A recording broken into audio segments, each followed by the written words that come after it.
Now, to our main event, Angeles Leira, one of our most famous planners, probably second only to Mike Stecher in longevity and brilliance and imagination and keeping us all on the right track.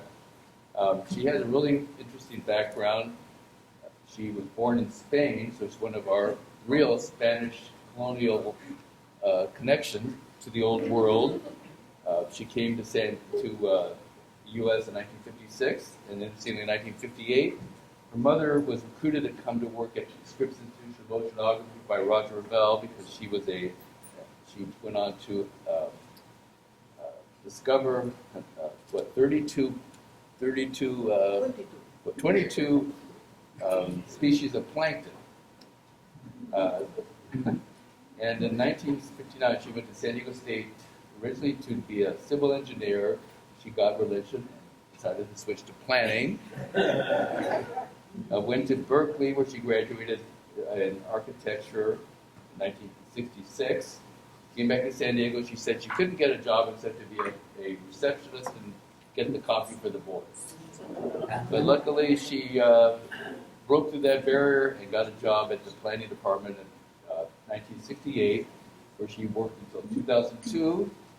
And ever since then, leaving the world of the government, she has been very active in local activities, particularly in La Jolla, where she's on the Design Review Committee, and also is involved in the House of Spain in Balboa Park.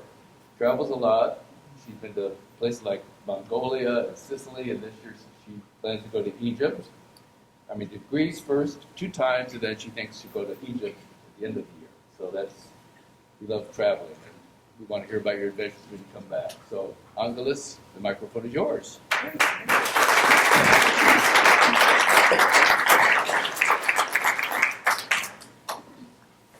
Good morning.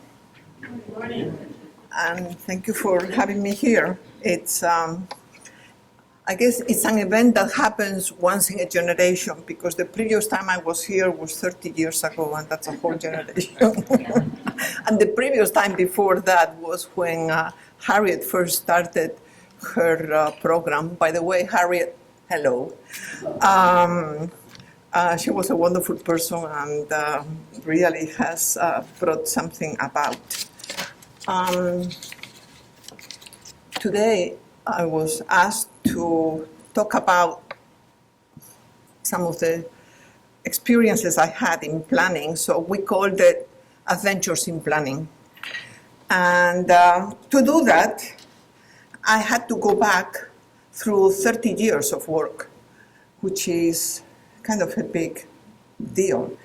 I try to be very methodical, which sometimes I am, not all the time, but sometimes I am. And I counted more than 30 major projects that I did, and of course that cannot be covered. So I decided I will try for about 3 of them, and I think I'm going to run out of time anyway. So you will see me kind of changing things around as we go. The question that was posed to me, which is a good question, is how does a planner bring developers, politicians, and the public to final agreement? And it's an interesting question, because in thinking about it more, I realize how different the world is now than it was in the late 60s, the 70s, the 80s. Let's see, what do I hit here? What does it take? Well, for me, it took a thorough analysis of the situation, achieved through observation.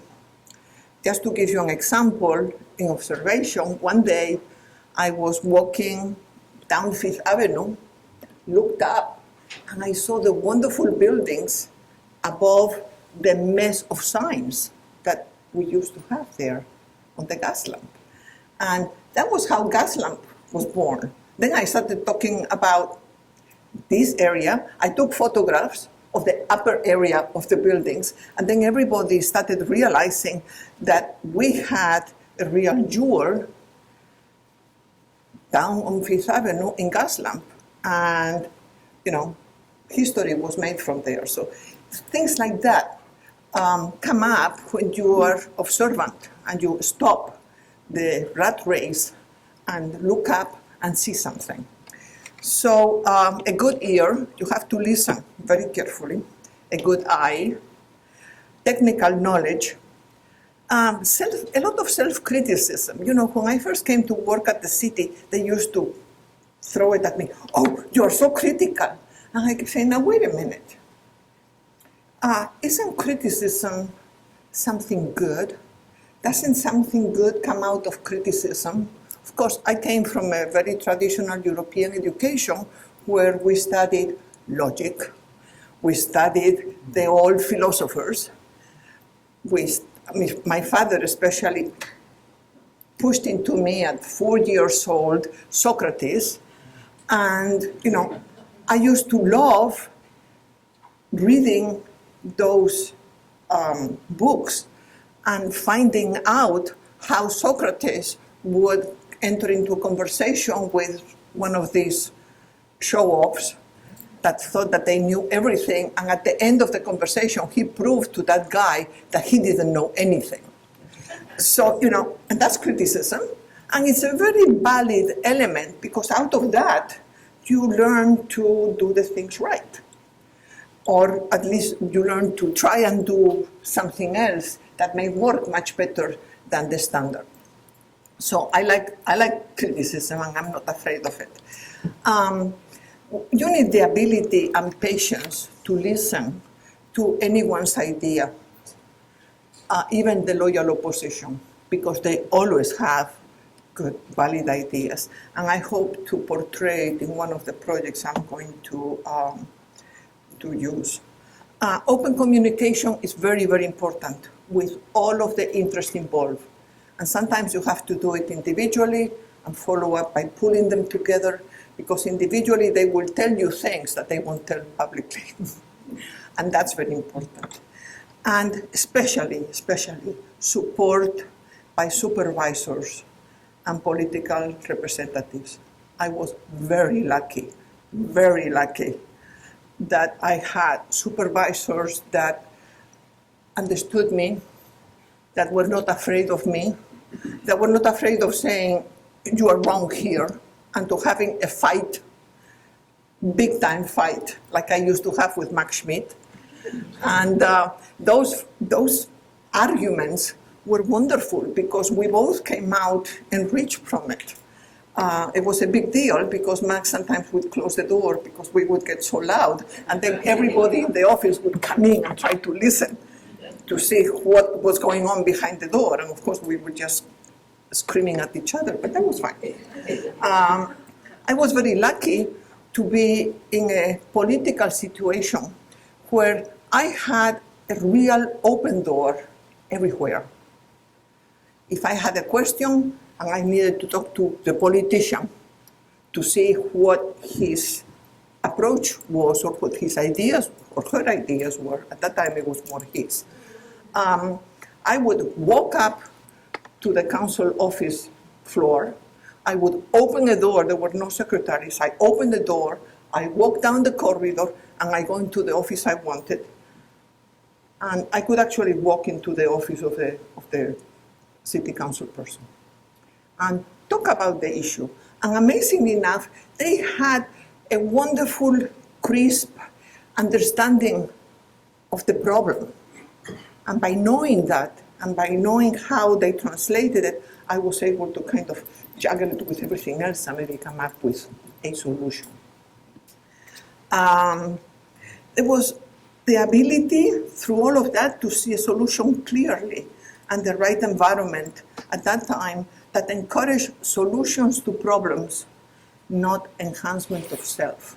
And I think now we are so me, that we don't see beyond that, and that's a problem. Anyway, I'm going to work on 3 examples. Barrio Logan, which is very timely now. Southeast San Diego, which is not so timely, but it will become timely. And the Missing Ballet. And I call it, I made a mistake once, a typo, and I think it's wonderful because it is a missing ballet. Okay, the Barrio Logan.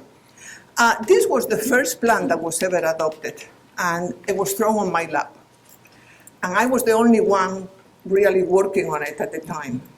So it was a one-woman show. Looking for the first play, there had been 2 attempts before. One of them was some time ago by the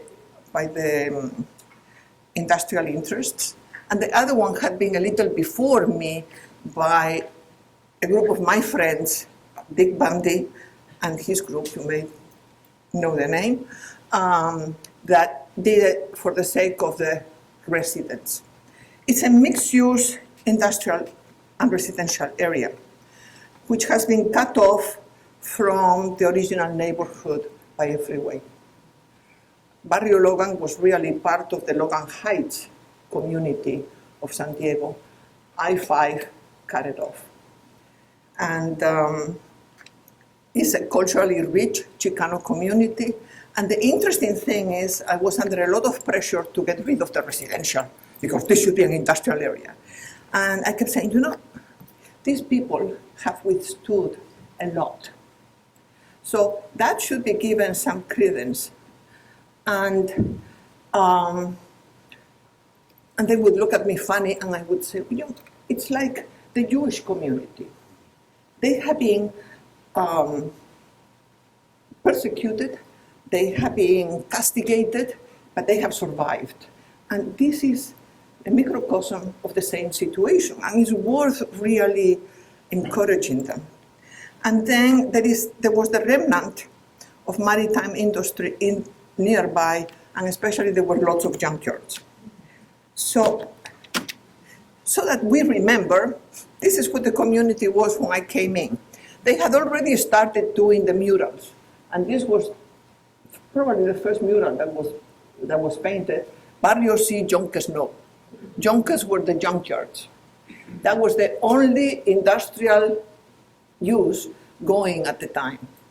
And of course, the residents hated it, and I hated it too. The second photograph shows that it's right next to downtown. A tremendous opportunity. And the lower portion shows it's a mixture of residential and industry. And the cranes are from the maritime industry. It's a very unique area.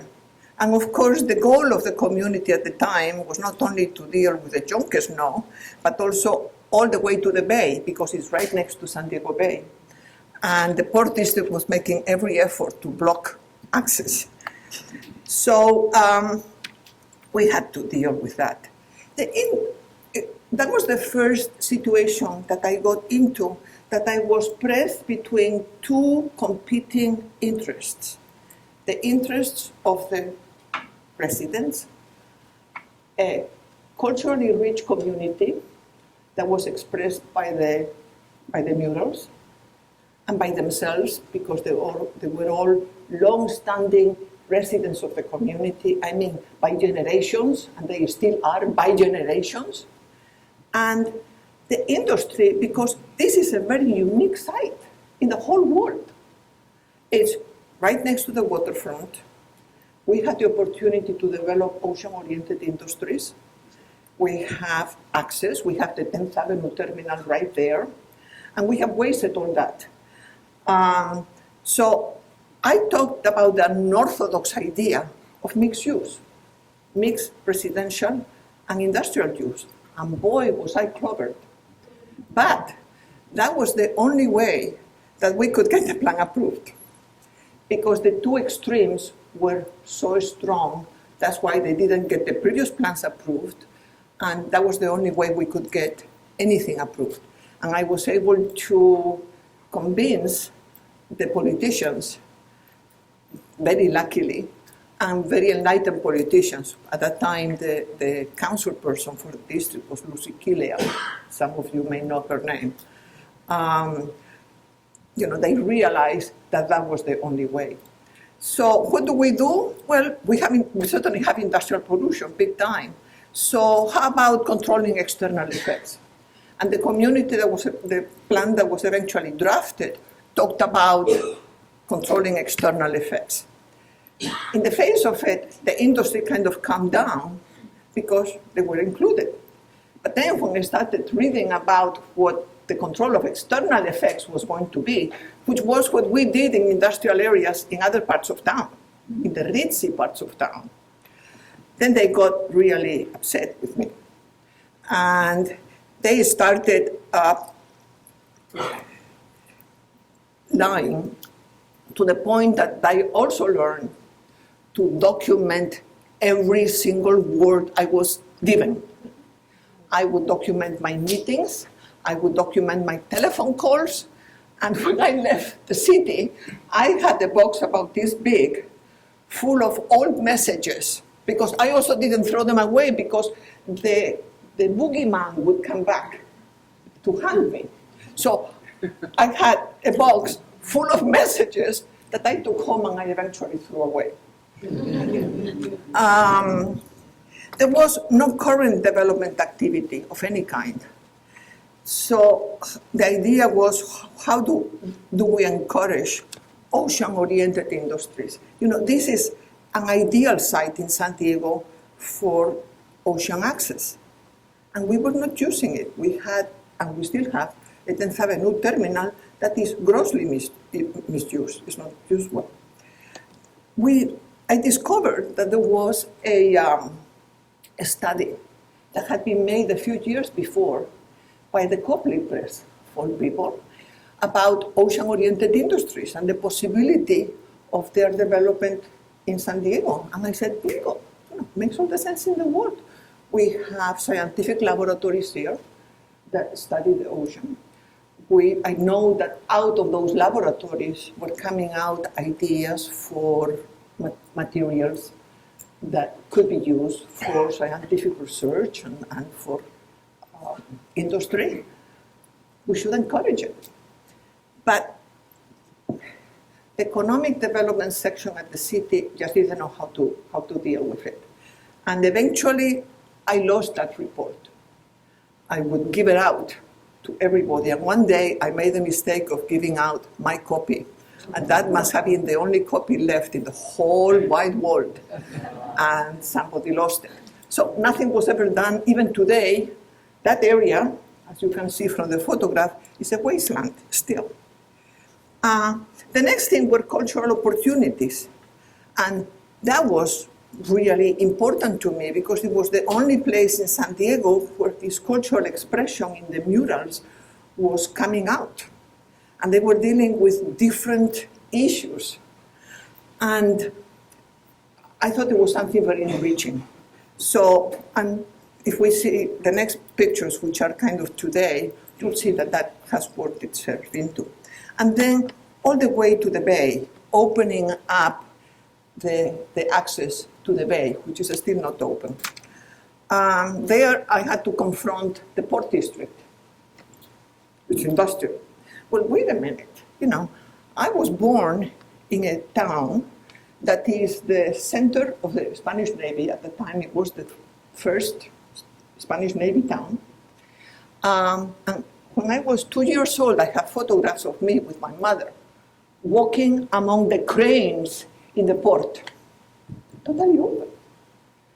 I was not afraid of this industrial activity. I grew up exposed to it and not being afraid to it. And that's one of the things that I noticed in this country. We are separating everything so much that we are afraid of each other. And I kept saying, no, you can have industry and also have recreation at the same time. No, you cannot, it's dangerous. No, it's not. In Malaga, the center of tourism in the south of Spain, everybody goes there, Sikhs and everybody. One time I went in 1971, I think, and I was walking down the street, and then I looked down, and right down, there was a big mound of coal. And there was a dock, and there were some ships moving the coal around.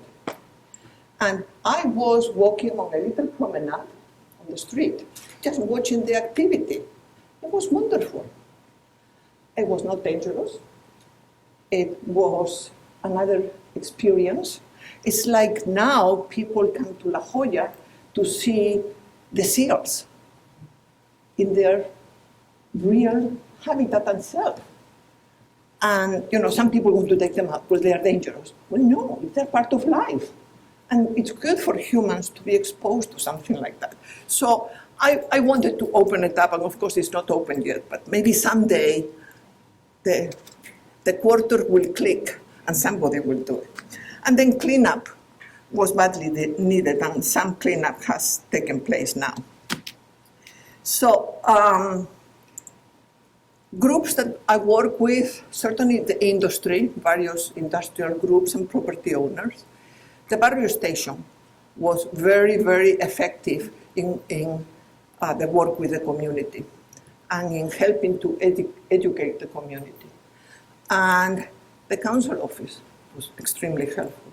In fact, when the hearing for the plan came up at the city council, the industry started doing all kinds of interruptions there and so on. The council got to a vote. Lucy Kilea, being the council person of the district, initiated the vote, made the motion, and she lost. And we were all surprised. Rachel Ortiz, who's the head of the Barrio Station, some of you may know her, she has been around forever, rushed from the audience, went to another one of the council members, bawled him out, and he said, I want to reconsider. So they voted to reconsider. And at that point, I looked at my calendar and I said, but I am leaving on vacation in 2 days, in 3 days. I was newly married. We were going on our honeymoon. And my husband had never been to Spain. And we had made the plans, and we had timed it perfectly to depart after the approval of the plan. So I told the planning director, I said, I won't be here. I said, we cannot do that. You have to be here. Okay. Well, he says, we'll talk to the mayor. So he walks up to the mayor, then he calls me up, and I go up to talk to Pete Wilson. And I said, he says, you cannot change the, I said, no. These tickets, I'm going on a charter. There is no way I can change it unless you want to pay for my trip. And he said, okay. So he gets on the phone, on the mic, and he says, well, we are going to have to deal with this tomorrow because Angeles is going on a trip and she won't be here. And then Maureen O'Connor says, well, Angeles, after all, you're not that important. We can do it without you. And I said, good luck. So the council approved the idea of reconsideration. It also scheduled it for the next day at 8 in the morning. And we reconvened at 8 in the morning. And by then, Rachel had a chat with this particular councilman that had done a switcheroo, and they approved the plan. And I was able to go on my merry way. Since that time, a lot has happened. The murals have flourished, and right now it's a very double, oops. See, this thing keeps losing my, oops, well, that's what happens to me when I'm having fun. The murals have really flourished. Also, the residential development has really flourished, and I'm glad about it. The commercial development to service the residential has flourished. We have done all sorts of things to it. So it's on its way. The industry still needs a lot of help. And if we don't help it, this is going to be another Disneyland. And I would hate for that to happen because industry is very important. The oceanic industries are very important to San Diego. I mean, when the Spanish explorers came here, they identified the Bay of San Diego as the best bay in the world. I mean, the world. At that time, they were all over the place. And it is a very wonderful bay. The climate is perfect. You can come in and out all the time throughout the year, whereas in other parts of the world, you have very bad winters. You don't have the good access in the winter and so on. Here, it's just perfect. We do have the beginnings of an ocean-oriented industry, but guess what it is? Sorrento Valley. Amazing.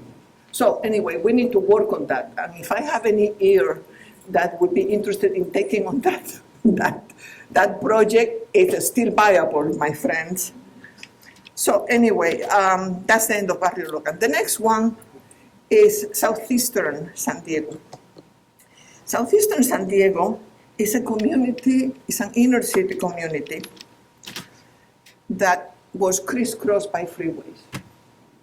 I used to call this is the ramp on 43rd Street, and I call it the local San Diego Bridge, San Diego Coronado Bridge, because it has the sweeping field, it's wonderful, but the community was really cut off by the freeways in the 1960s, 1970s. We had an additional freeway that was kind of ending there on 43rd Street. The community had been successful in getting rid of one freeway already, and they wanted to get rid of this other one. And there had been previous attempts to do that, and they couldn't do it. So the word goes, forget about getting rid of the freeways. We cannot win that little war. And I felt that the freeway was so stupid because it ended up in nothing. It didn't come from anywhere. It came from I-5. It was just a ramp from I-5. It didn't go anywhere except to 43rd Street. I said, what's this for? All this destruction, all this disruption of the community for this? I got the Caltrans engineers in a room, and I said, well, what's the function of this freeway? Where is it going? It's not going anywhere. They said, well, it's a freeway that we have designed to balance the traffic between I-5 and 805. And I said, you've got to be kidding me. And they said, yes, very important. And I said, I don't think it's worth it. I don't think it's worth the pain in the community, because what was happening is it was cutting up the community again, like the Barrio Logan community had been cut before. So they said, no, it's very important. We're going to go ahead. We already bought the land. They had already bought the land, done everything. So I got back to the community and I said, well, this is the way it is. But, it may be worth doing another push, because this is so stupid. And now, unlike previous times, we have the light rail transit that is beginning to be developed. We already had the one linking to Tijuana. And there is going to be more, and I visualize that there would be a whole network of, I call them choo-choo trains, all over the city, kind of helping to alleviate the problem with the freeways. Because as far as I'm concerned, the automobile is a great mode of transportation for recreational purposes, because you can get it anywhere. But from work to home is a stupid system to use, because that's a fixed trip that you can service with public transportation, mass transportation. And that's the way we should be thinking. So the community really loved that one. So they said, yeah, we are ready, okay. They got themselves organized through the office of Leon Williams. Some of you may remember the name. And eventually William Jones, that was an assistant to Leon Williams, was the one that took on the flag. And he did an outstanding job, by God. And I got to work on the other aspect of how do we skin Caltrans. So we got some of the local legislators to contact the governor, that was Jerry Brown, and to contact the head of Caltrans, who was Adriana Gianturco. Okay, remember Adriana Gianturco? That was badmouthed forever by the industry, and I think, she was the first one that began to question this wholesale idea of freeways all over the place and, these 16-lane freeways that we were beginning to plan out. So we got it all together. I did some little, studies and so on, and they were distributed. And eventually, the one and only Adriana Gianturco came to town. And we took her on a tour. And we explained the whole thing. And she agreed with us. She said, it doesn't make any sense. I think we should abandon this. Pete Wilson, the issue had to come up to the city council, so the city council would give the final okay by signing an agreement with Caltrans. And we took advantage of that. Leon Williams went into conversations with the mayor, and even though Pete Wilson tried like mad to keep the freeway, at the end he realized, he was a smart guy, he realized that there was a lost cause. So we had a hearing at the city council. The council withdrew from the agreement, and then the land was being made available for redevelopment. And that was the time when the city instituted the Southeast Development Corporation, and eventually that corporation developed something there. I think what was eventually developed didn't come up to par to the possibilities that existed for redevelopment there, but it's something. And the world turns around, so eventually we'll do something right. Anyway, this is what Southeastern San Diego looked like and looks like. And what happened here is I had the photograph that showed, just a street that goes on forever, development that is 1-2 stories that goes on forever, light poles that go on forever, no sense of identity, no landmarks, nothing. And something happened. I have electricity in my fingers. Something happened, and my previous photograph got inserted in it. And I tried to take it out, and I couldn't take it out. So I said, well, it's very fitting, because after all, freeways were crisscrossing the community all over the place. So maybe the computer knew me better than I know myself. I don't know. Not very much has happened in the Southeast community. What is wonderful about the community is the social setup. People are putting out their own work out there. They were very active at the time, and I think they are active today. But we, as a city, have not helped them to reorient their community so that they have centers of activity, so that they have landmarks, so that they have means of orienting themselves. One thing from the urban design aspect of cities that I look at very much is how to orient yourself in a city. That's very important. You cannot orient yourself in Southeast Asia. But in other cities you can. And this kind of thing, and I had always hoped that SEDC, the Southeast Development Corporation, just like the Center City Development Corporation, would be very important in establishing that design aspect of the community. They really haven't done that yet, so we'll see. Again, the community, it's great. They get out there, they have their festivities, they motivate children, and it's wonderful, but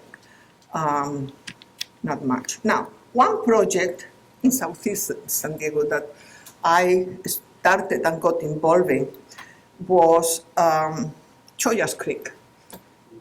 And Chollas Creek is this blue line that goes in here. That it goes all the way from the local mountains all the way to the bay. Barrio Logan is up there. The Navy terminal is over to the right, and it goes all the way to the bay. The community loved that one, but it was too big to grasp because it's a regional thing. It crosses mid-city and it crosses all the way to even La Mesa. What I had the idea and we worked with the community was to make a linear park, a very narrow linear park, all along that river, all the way to the bay. The other day, I was reading some newsfeed, and they're talking about Chollos Creek again, so maybe it will get done this time. We did do a portion of it over by Market Street on 94.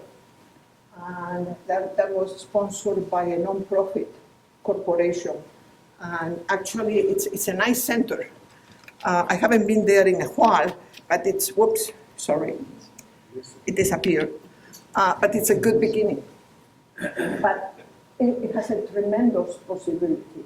And initially, I thought, it was going through one of the cemeteries that was no longer used.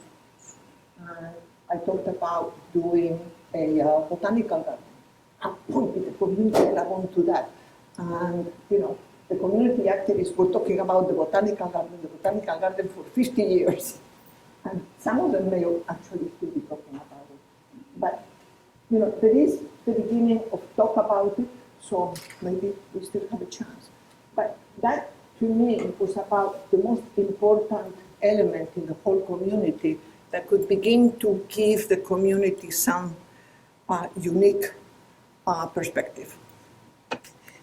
But we did produce, one of my staff, Leslie Hennegar, produced a report on it by the time I retired in the years 2000, 2002, that talked about design issues and so on. I don't know to what extent that has been honored in projects, but there is not that much development going on here, so probably it doesn't make that much difference. But I wish at some point somebody would take an idea like this in hand and kind of push it. The Missing Ballet. Now, once upon a time, I made a typo mistake. And I called it, instead of the machine called it Missing rather than Mission. And I have been calling it the Missing Ballet ever since. Yeah. Because it's missing. Now, this is what it was originally. And in 1968, when I first came to San Diego, it was almost like this. At that time, they were building Freeway 8. And I remember going, the first time I went to San Diego State, I went down through Friars Road and all of those streets. Freeway 8 really changed the whole thing. The next time I looked, when I came back from Berkeley in one of my vacations, my company had been built. And that was the kiss of death of the ballet. This is how Mission Ballet looked like in the late 50s, very, very early 60s.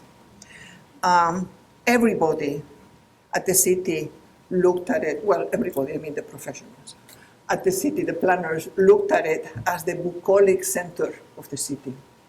It was a wonderful environment, big surprise, full of history, because on one end you have Old Town, on the other end you have the Mission, and this river and valley in between. But it was not to be, because this is what it has turned out. And it's a travesty, but it has the problem with Mission Ballet is that is greed, greed, greed, and greed. It didn't have a community plan to begin with. So I and my team, I had a team of about 3 or 4 people, were charged with doing the first community plan. And we sat down with the community interests that at that time were property owners. And the first thing they told us is, we don't want any limits on land use. We want to be able to build anything we want Residential if we want, commercial, industrial, anything we want. And we don't want any limits on density. And we went around and around for a while about that. Then the owners decided to hire consultants. So then we were dealing with the owners and the consultants. And again, the same thing. Now, with the consultants, it was easier to have a conversation.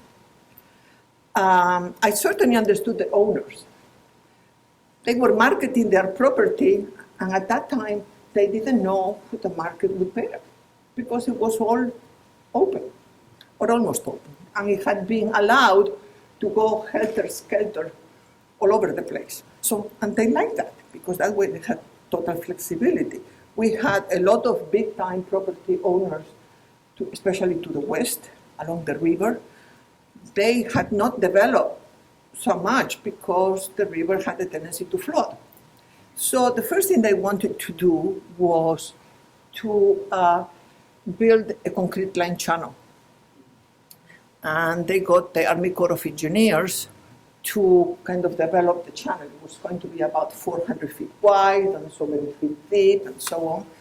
And it was 1970, the break of the environmental movement, the very beginning. And we, city planners, were really at our wits' ends. We put a concrete line channel here. This is going to be just horrible. So we decided to try and convince the property owners that they should respect the river. They should maybe allow its I don't want to call it channelization because we didn't want it channelized totally, but its edges, and to orient development towards the river, because before they were orienting development to the freeway, which was on the other side of the river.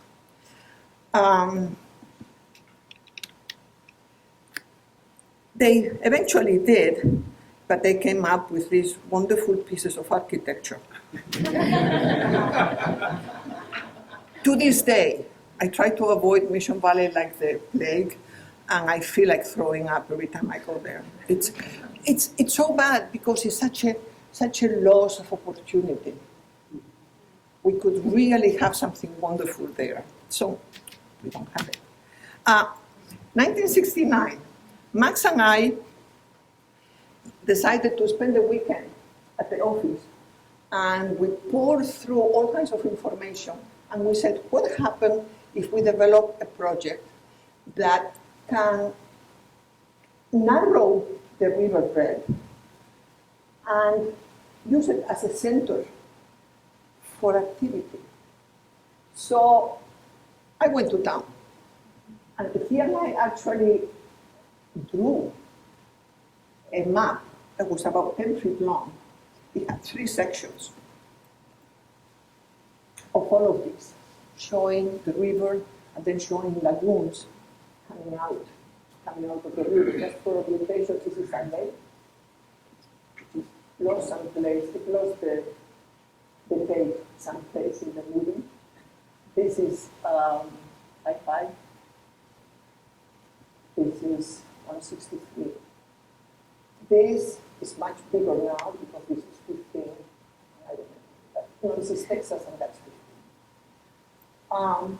So we already had this community group working of all the big, fat, greedy property owners. And Max and I presented this, and they threw us out of the room. Their comment was, I'm not going to flood my property so that I can have a pretty thing there. And we said, but you know, you have all of these benefits, and look at these pictures from other parts of the world and other parts of the country, how development has oriented. At that time, Baltimore was the big deal because they were orienting to the bay and to the river and stuff like that. This is what we can do. No. We are not going to lose that kind of money. So anyway, this poor model has been battered around the city planning department, thrown in the trash every single chance they had, and I have rescued it every time we had, and today it hangs proudly in my studio.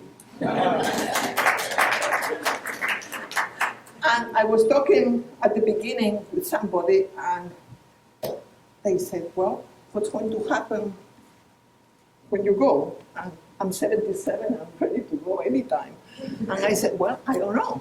Well, Mission Ballet is talking about doing some kind of a museum. Maybe they can take it up. I said, okay, we can have it. Yeah. I couldn't save the drawing. By the time I zeroed in on the drawing, I saved this, then I said, now the drawing. It was gone. They threw it away while I was on vacation. And even Mike Stepner couldn't save it because Mike and I were the two, pack rats that were picking up things from the trash that staff didn't think were that important that we would ever use, and we knew we would use them at some point. So anyway, what did we do about the flood control? Well, first thing is I sat down with the city engineers. And they gave me all the reasons why flood controls were very important. And they had plans not only for the San Diego River in Mission Valley, but they had plans for Sweetwater, and they had plans for Tijuana River, and they had plans for Otay, and everything. And, and it's the most economical thing to do, and we have to do it, and so on. I said, okay, so what is your criteria? And they give me all these engineering criteria. I said, okay. Now, I have some criteria. How about these environmental criteria? And I said, how about these planning criteria? And in planning, I use the social, economic, cultural, that stuff, good stuff. And they said, well, yeah, but that cannot be quantified. And I said, well, maybe relatively it can be quantified. You can take each element and you can give it a weight from 1 to 5. 1 is not worth anything. 2, 3 is worth something. 4 and 5, it's really precious. So we can quantify it that way. And I said, oh, that's interesting. I said, why don't we do this? Why don't we split up? You engineers go to your room and do an analysis like that with these criteria, these 3 elements of criteria, and these numbers of your own. You community groups, community activists. At that time, I think I was working with C3. You do your thing, and I do my thing. And we meet in 1 week. And at that time, the city engineer was John Fowler, who was a smart guy, and someone that I could talk to. So we did that, and we came back. And guess what?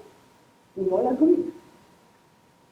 We all agreed that of all the alternatives presented, we presented the alternative of full flood control, concrete line channel.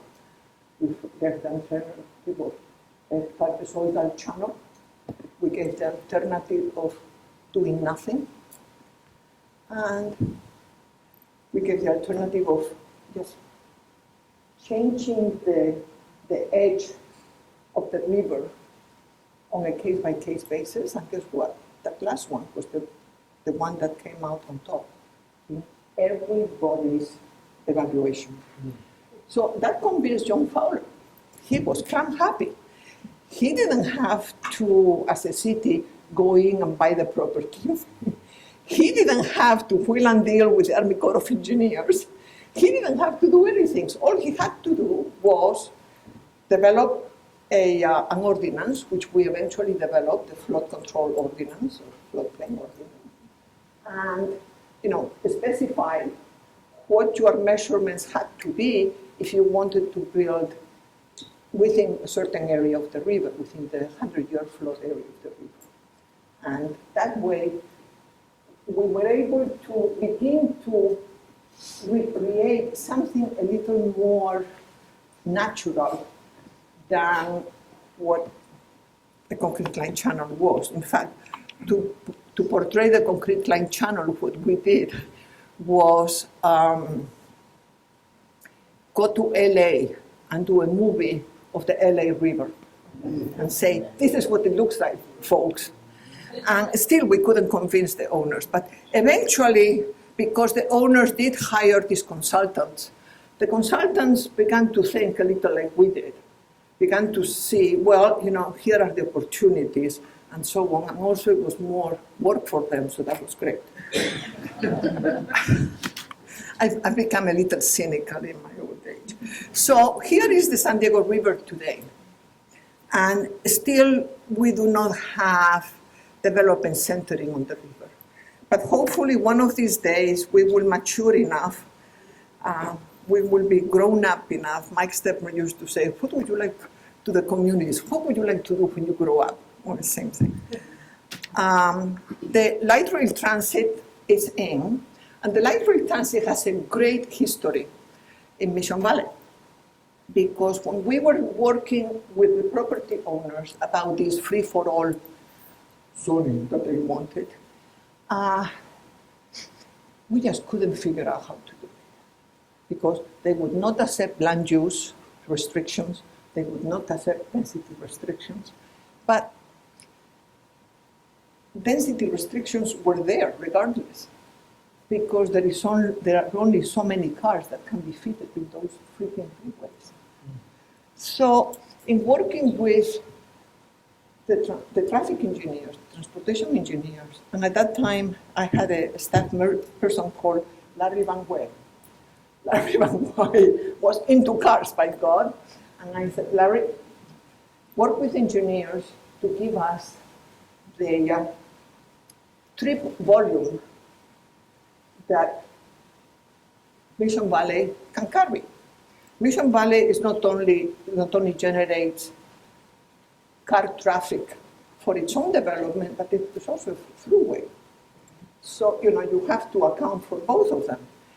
And he did go out, he came back, and he showed what people could do in terms of density development, and it wasn't as much as they wanted.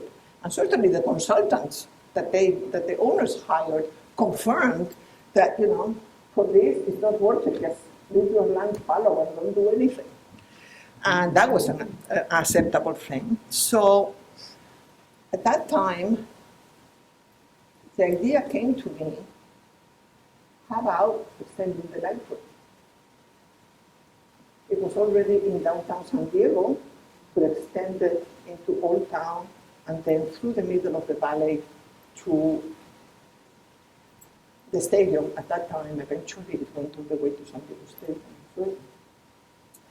And I posed the idea. Of course, the owner just booed me almost out of the room, but by that time I had gotten to be a tough lady and I wouldn't leave the room. And then we called it the Metropolitan Transit Development Board.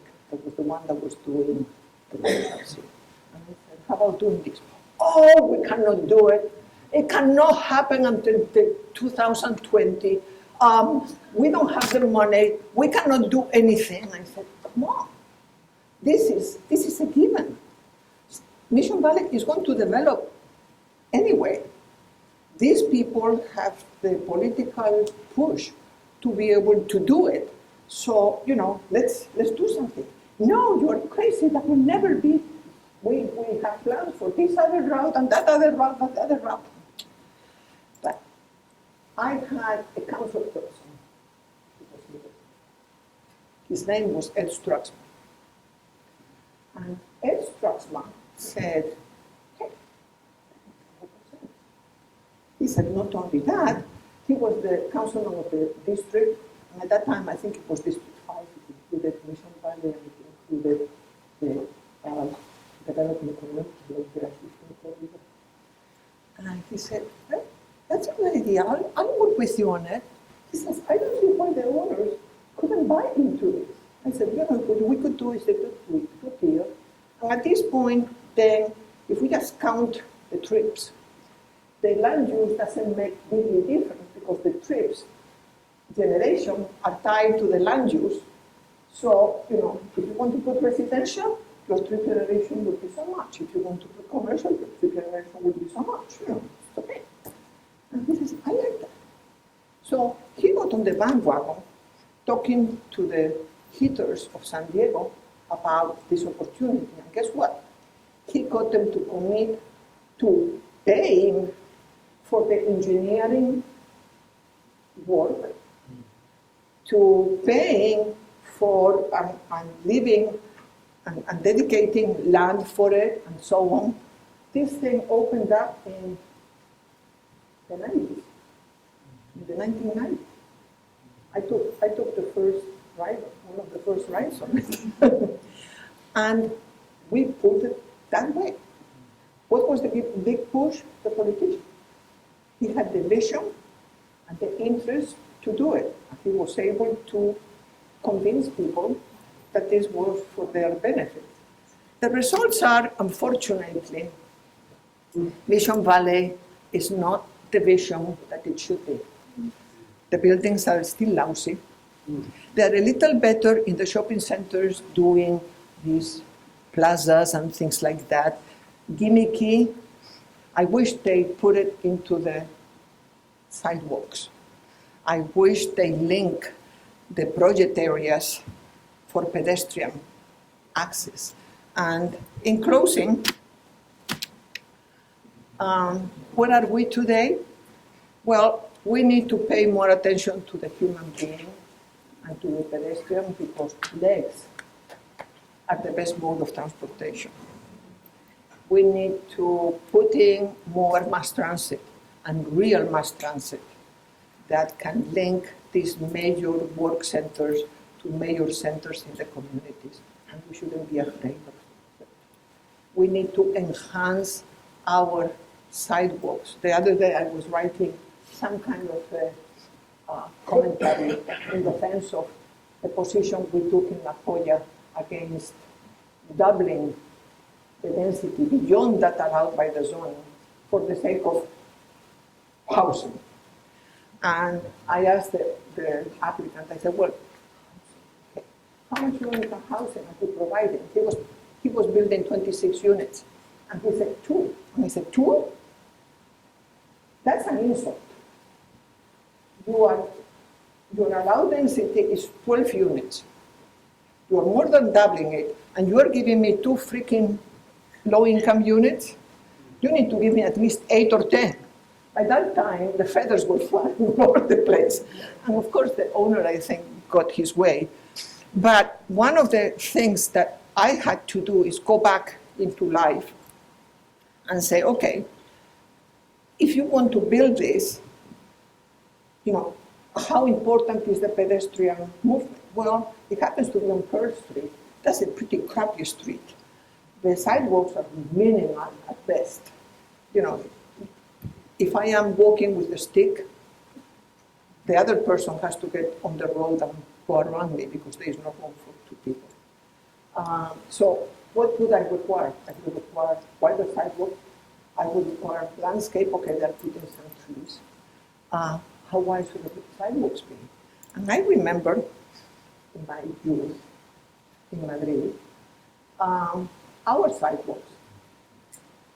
I used to step out of my house and the sidewalks were about 30 feet wide. I mean, we were playing rope in the sidewalks. Now, that's a sidewalk that invites walking.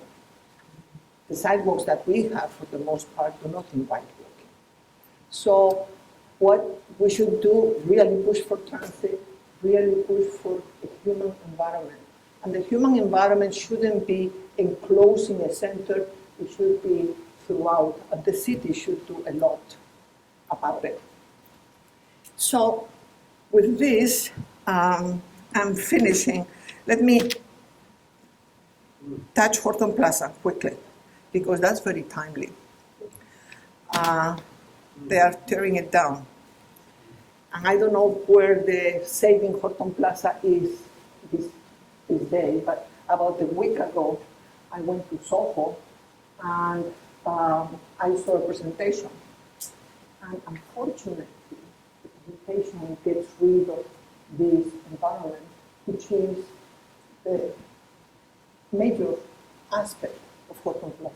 I don't care what they do in the buildings on this side and on that side. Horton Plaza is very interesting the way Gerby designed it. He designed a super block. It's a pure super block, and with a knife cut it in the middle. And then that's where he did his promenade. And in the promenade, he went to town. He had a lot of fun. It's pure Disneyland, which is okay. Southern California is Disneyland. But what's happening, there is an effort by the consultants that they hired to, satisfy the historians that want to do some preservation, but they are trying to get away that pink tower, which they call the aqueduct. Now, that's a major feature of the entrance. That gets you into an enclosed open element and then boom, to the outside. It's just wonderful. So as he was walking us through it, I kept seeing the promenade lost and lost and lost. And I think that if they were able to just build to the edge of the buildings, the actual buildings, at the sides of the promenade, they've got it made. They can go up as high as they want. But I don't know. They were really trying to do good, and they had these buildings on the side, like here, on the side, that had terraces, and it had plantings, and it had all kinds of things. And I said, no, that's Kelly Mesa. That's not downtown San Diego. So I don't know what's happening. Diane may more up to date on it, but it's tumbling. It's going like this. So anyway, think about it, because that could change. And that's it. These are the image of San Diego. This is what we sell to the public. Unfortunately, if you look a little deeper, it's not like that. It has some wonderful aspects to it. But we need to learn to build on that wonder. We need to learn to build on Chicano Park. We need to learn to build on the San Diego River. We need to learn to build on Chollas Creek. We need to learn to build even on freeways. And now there is talk about doing a terrace over freeway I-5 and all of these things. Great. Do it in southeastern San Diego, because they need that kind of help. Anyway, that's it.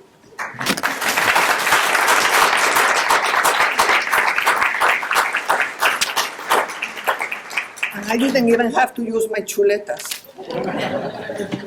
Chuletas is a Spanish term. It means pork chops.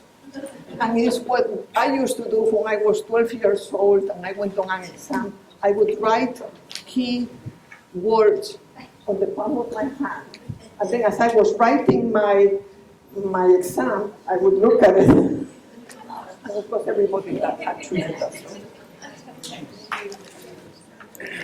Let's say, do you want to take questions? I'm happy to. Yeah.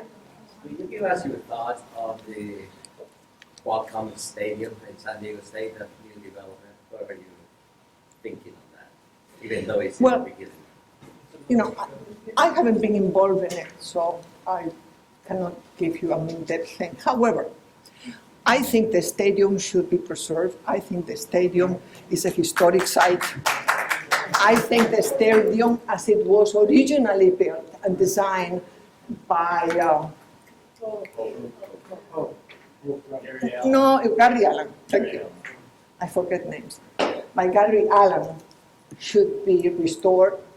And then I think the idea that San Diego State has for residential, for the school and so on, it's okay. The one thing, that caveat I would put in is stop doing super block development and start thinking in terms of linking these super blocks between each other. Because, I get lost in Mission Valley all the time. My husband used to crack up with me. He says, you are the planner for Mission Valley and you get lost in Mission Valley? And I said, yeah, I get lost in Mission Valley. I really, these streets do not match up. It's almost like in Europe they used to do in looking towards the fact that they were having wars all the time. The train tracks do not match. Every country has a weight of train track that's different. And we look like them. We are doing the same thing. The streets do not match. Match the streets. Make pedestrian connections. When we do that, then the reliance on the automobile is not as great, and we start using this other mode of transportation. So that's all I can tell you about it. I'm glad they are talking about keeping the river. I just hope that they use the river as the focus of their development. I don't know if they will. Yeah, Diane. When you were at the city, the planning department did planning. Today, it seems like the planning department is not doing planning, and a lot of that is going to private developers. And things are they're not aligning and they're not matching up. As you do the state meeting private development with no connectivity among them. Can you speak at all to Yeah, shifts in the planning? It's an interesting outcome. And many times I think about it. I think what they're doing is the result of, they don't have enough money. They don't have enough money. But I think when I got to the city, I guess life was simple. But we had a small core group of people. We produce the projects in less time than it takes to produce them now. Much less. I mean, we used to do a community plan in 2 years. It takes at least 5 now. I put together a zoning ordinance for La Jolla for the commercial area in 9 months. Takes years to do that now. I think there are just too many players. And some players that all they do is shuffle paper. They are not the key players that think out this thing. And somehow that makes everything very complicated and it requires more and more people. And the more and more people is why the city is relying so much on the private sector to pay for planning, consultants to be paid by the private sector for planning and so on, and not doing it ourselves. I thought it was so much more direct for us to do it ourselves because we had everything readily available there. The other thing is that access to the decision makers is so freaking limited now that you cannot talk to people that you're not going to convince them or bribe them of anything. What you're going to do is you're going to see their perspective from a certain vantage point. And that's what's beautiful about planning. You hear different perspectives. And if you're lucky, you can put them all together. And I feel like I've been lucky in some projects where I have been able to pull all of these different perspectives together so that I would get the mythical win-win solution. And by the way, the solution is not absolute. The solution is for that point in time. Then you have to, beware that you may need to modify it.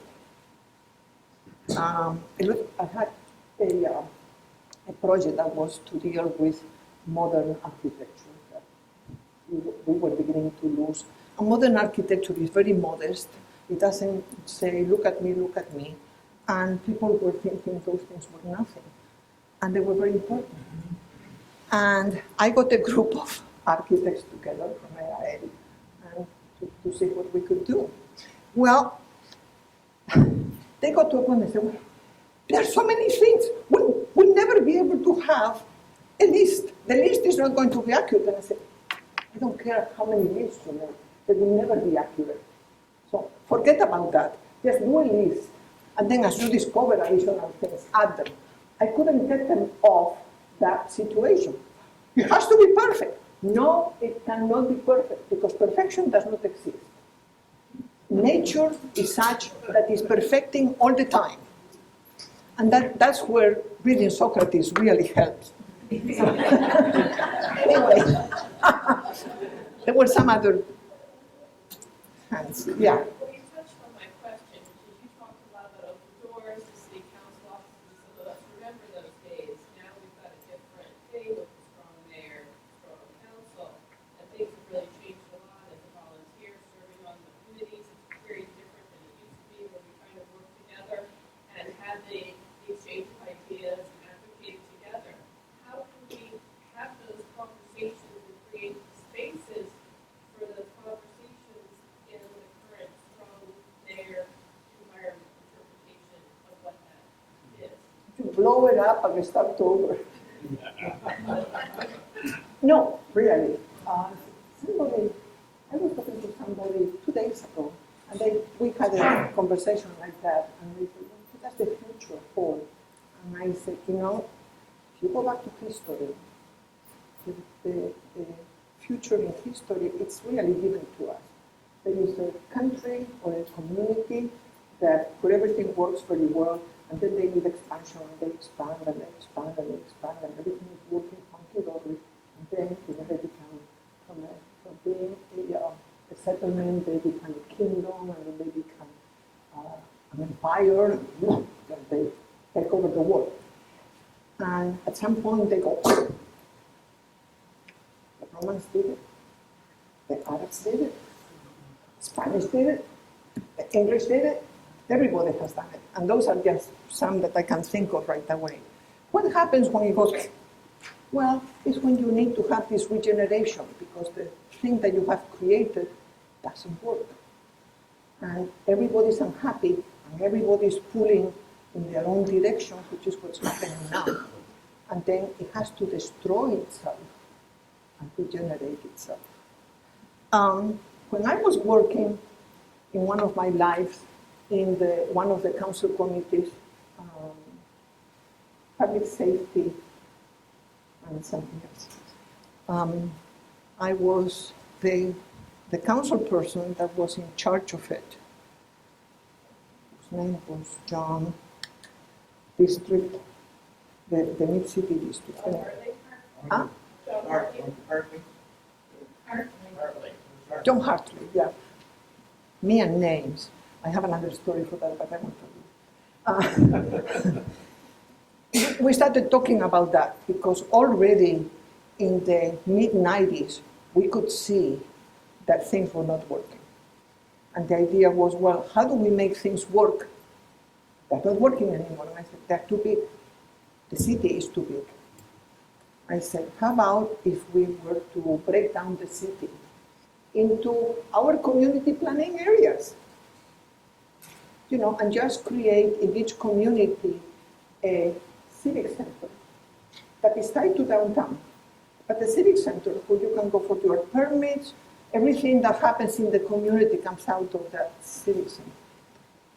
And he said, that's a great idea, we're going to do it. And we did it. And we got it approved. And the council implemented it. And the city manager, at that time we had a city manager, that was moving towards a strong mayor, fast. And the city manager established it. The first problem we had, which I said the problem we're going to have is that the people who are in charge of the community activities center will want to also have their place downtown because, you know, the power politics things. And that's what happened. So when the first, you know, in 2008 or something like that came, when, you know, the economy went down, where do we cut? We cut those things and everything went downtown. Other than that, I don't know what the solution is. We need to find a solution because I agree that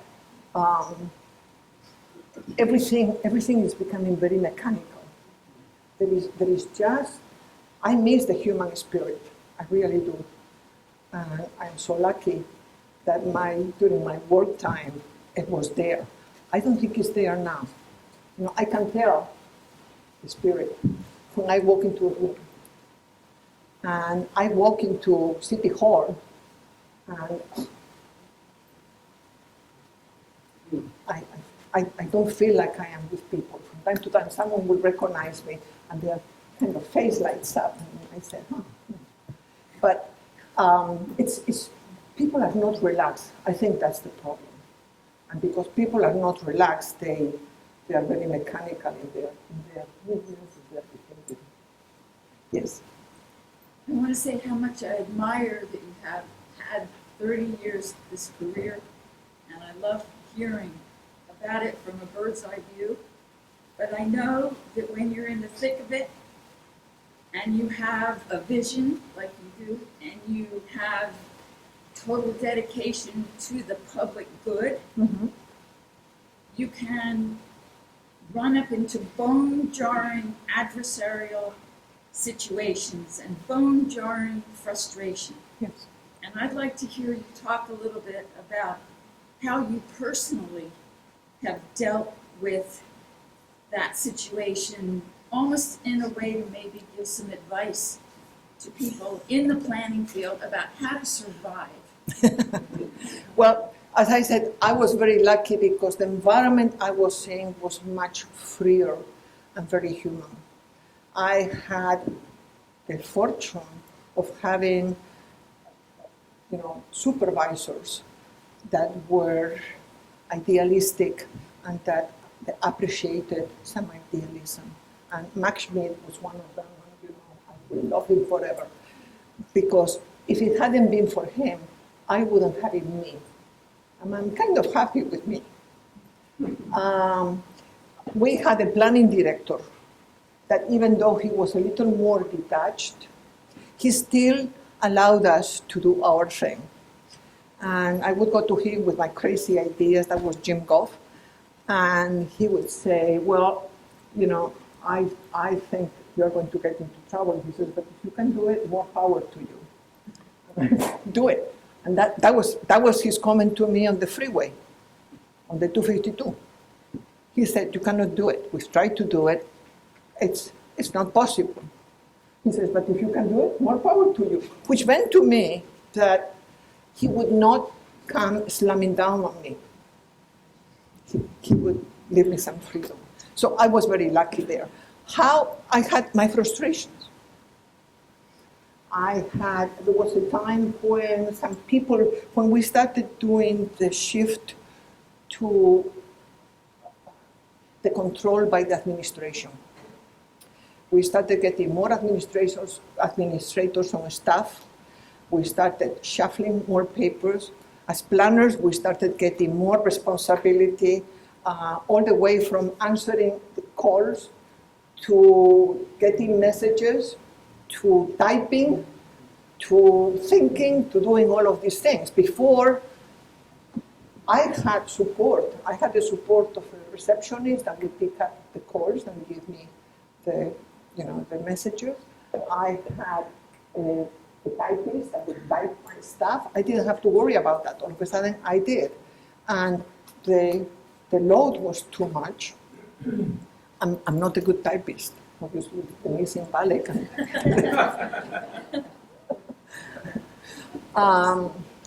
But I think the more people got into the play, the more power games started going on.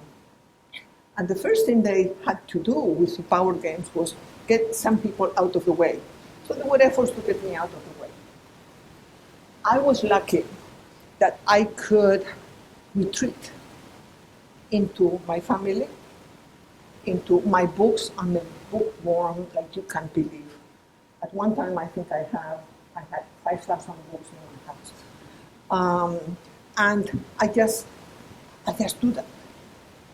And I kind of regenerate myself and I come out when everything has settled down. When they don't expect me to come and sub them, and then I come out. I do that a lot these days because people get mean with each other. We didn't get mean with each other before. And I think it's the frustration of this climbing and this reach for power that makes people nasty and try to. And it wasn't like that before. So what do I wish? I wish for a world like the one I had for everybody else. But unfortunately, unless we do something really major, it's not going to come back. Yeah. I think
it's been like strip malls. Growing up on the East Coast, the strip malls came from California, and now the straw has spread. And I didn't even know there was a river, the Ocean Valley, until the past 10 years. Even the Schuylkill River in Philadelphia, there was kind of the human aspect built on it. So I think, to be not too blue doom, but if we can focus on cultivating the vision of the younger generation, I think that's where we can make a difference, given what we have. Yeah, no question, you have to get them young. At one time, I used to go to And I think elementary. of FDR and John Muir, actually. I used to go to the elementary schools and talk to them about planning, and actually get them to have a little workshop where they design their neighborhood. And it was really interesting to watch. It was really interesting to watch children doing their thing. One time they were doing their neighborhood, and I thought, okay, you have to think about, if you have a river here, and if you have a mountain here, and if you have a road here, where would you like to have your property? And they would also like a river, and like this. And all of a sudden I saw one picking up several properties. And I'm like, that's the developer for you. And it was really neat. And I did it for a while. I had my staff do it for a while. And then that thing kind of petered out. And that's too bad.